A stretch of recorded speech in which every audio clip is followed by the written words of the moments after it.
Watumishi wa umma tuko kila siku, nawaambia tuna nafasi ya kujifunza nzuri tu. Kubeba mabango ya Mei Mosi, kipato cha chini hakitoshi, sawa, lakini hicho hicho kidogo unachokipata umekifanyia nini? Na watu nikiwasimamisha, nani ambaye alianza ni Deiwaka ambaye leo anamiliki pikipiki yake? Sawa, alianza ni Deiwaka, leo anamiliki ya kwake. Akili ninyi kila mtu. Kwani hamna watumishi ambao wanafanya kazi mpaka anastaafu ana nyumba? Ehe, wapo. Nani ambaye anamiliki pikipiki zaidi ya 2 huko ndani za kwake? Yuko wapi? Hebu simama. Una pikipiki ngapi? Ngapi? Hebu njoo yule wa mwisho kule aje hapa. Nataka waziri apate vitu vizuri vya kwenda kuzungumza na vijana. Lete Michael. Ndio. Ndio, kwa majina anaitwa Hassan Zuberi Ndimbaya. Nimeanza bodaboda mwaka 2016. Nilinunua pikipiki yangu, bahati mbaya sikukaa nayo muda mrefu ikaibiwa. Nikakutana na mjomba wangu akanichukulia tu pikipiki sehemu, akanipa tu kama mkataba. Nikarejesha mpaka nikamaliza. Mwisho wa siku nikajiongeza ile pikipiki nikawa nayo na nikaongeza pikipiki nyingine. Baadaye nikauza zote nikanunua pikipiki mpya. Lakini mpaka sasa nimefanikiwa kujenga na nyumba yangu. Na pikipiki 2, moja nimetoa mkataba, moja naendesha mwenyewe. Mnaona mifano? Unaweza ukakaa ukajiremasa tu. Hebu subiri. Mimi na uhakika tunao watumishi wa serikali ambao kila mwezi anapata shilingi 400 mshahara. Kiwanja hana, nyumba hana. Lakini hata tunasema mshahara hautoshi. Wapo, uongo. Na wengine ndugu zenu. Sio, mnaelewa? Mimi napenda mifano ya hii. Kwa nini tusimwige mtu kama huyu? Utasema ni Freemasons. Haya. Wewe una pikipiki, umempa mtu mkataba? Ndio. Ni changamoto gani wewe kama tajiri unaipata kwa unapompa kijana pikipiki? Changamoto ambayo umekuwa sisi vijana tunateteana, lakini wewe sasa wewe ni mwajiri. Changamoto ipi ambayo umeipata ili uambie wenzako? Changamoto zipo. Lakini ni zile ndogo ndogo za kibinadamu. Lakini zingine unakuwa unashindwa kumvumilia yule kijana, sababu vijana wengi tuna tabia nyingi tofauti tunakutana tu hapa. Yule kijana anaweza akaja kwa mara ya kwanza akakuaminisha kwamba mimi naweza na nini, ukajitoa ukanunua pikipiki.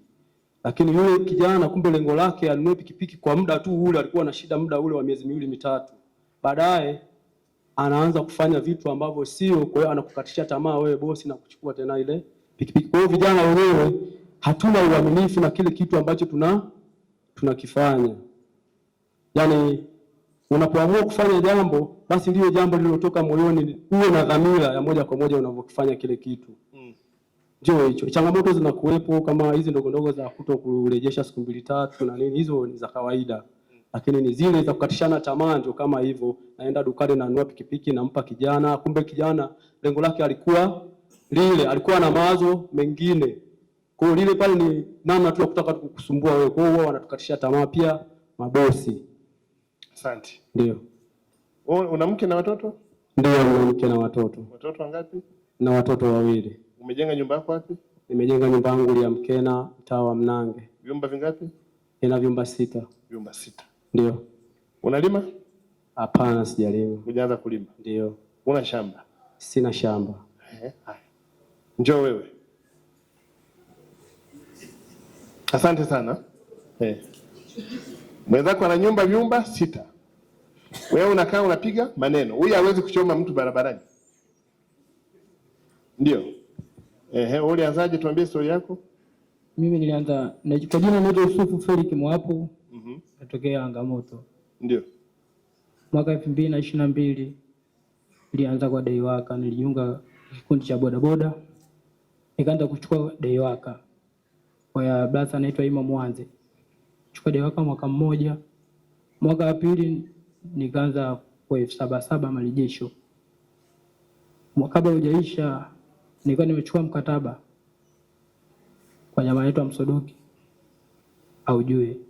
Nikaenda nao mwaka mmoja nikamaliza. Nilipomaliza nikakusanya kama miezi 6.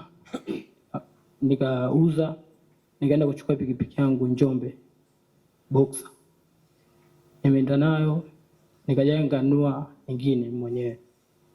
Ile nikampa mtu nikabaki nayo moja. Hiyo moja nimeenda nayo ziko 2, nikanunua moja, zikawa 3. Tajiri, zungumza. Asante. Kwa majina naitwa Sara John Swale, ni mjasiriamali, napambana tu, namiliki bajaji 4. Unamiliki bajaji 4? Ulianzaje? Nilianza tu nikaa naweka hela kidogo kidogo. Bajaji ya kwanza nikanunua ya kukomboa milioni 5. Nilipokomboa ile bajaji na mimi nikaendelea kufanya shughuli zangu ambazo nafanya, nikajichanga changa na marejesho. Mwisho wa siku nikanunua bajaji mpya milioni 10. Ya pili. Ile ya pili na yenyewe nikaendelea kutunza marejesho, bajaji 2, na mimi mwenyewe huku naendelea kupambana, nikanunua bajaji ya 3. Hivyo hivyo nimeendelea kupambana huku nafanya mambo mengine, najenga, nasomesha. Mwisho wa siku namiliki bajaji 4. Una watoto wangapi? Na watoto 3. Watoto 3. Umeshajenga? Ndio. Umeelewa? Ni mifano ya nini kujifunza. Bajaji moja ni shilingi ngapi? Marejesho 20,000 kwa siku. 20,000. Bajaji 4, marejesho yako kwa siku shilingi ngapi? Kama biashara imekuwa nini? Nzuri. Sawa?